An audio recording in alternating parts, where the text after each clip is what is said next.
Hi friends, నేను మీ అభిమానురాలిని. Simple and easy వేలో మనం ఈరోజు చికెన్ కర్రీ తెచ్చుకుందాం. ముందుగా ప్యాన్ పెట్టి హోల్ మసాలాలన్నీ వేసేసుకోవాలన్నమాట. అవి వేగాక కొంచెం కరివేపాకు, కొంచెం ఆనియన్స్ వేసి మగ్గనిద్దాం. ఇందులోనే కట్ చేసి పెట్టుకున్న మిర్చి ఒకసారి తిప్పుకొని కొంచెం పసుపు, కొంచెం సాల్ట్ వేసుకుందాం. ఒకసారి తిప్పుకుందాం.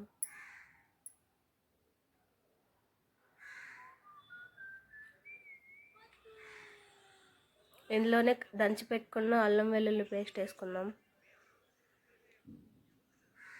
వేసుకొని ఒకసారి తిప్పుకుందాం. ఇందులో కట్ చేసుకున్న టమాటా వేసుకొని మరొకసారి తిప్పుకొని మగ్గనిద్దాం అన్నిటినీ.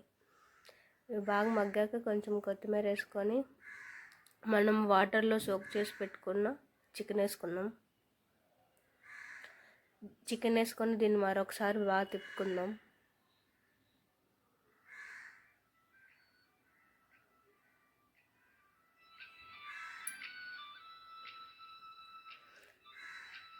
తిప్పేసుకొని మూత పెట్టుకుందాం. దీనికి ఎక్సెస్ వాటర్ ఏం పట్టవన్నమాట. ఈ చికెన్లోని వాటరే ఊరి బాగా మగ్గిద్ది చికెన్. ఇలా ఆల్మోస్ట్ మగ్గిపోయాక కొంచెం కారం వేసుకుందాం. కారం వేసుకొని మరొకసారి తిప్పుకుందాం. ఏంటి మీ చికెన్ ఎర్రగా లేదని అడగండి, మేమంతా ఇంట్లో చేసిన కారపొడిలే వాడతాం అన్నమాట. అంత న్యాచురల్. తిప్పేసుకున్నాక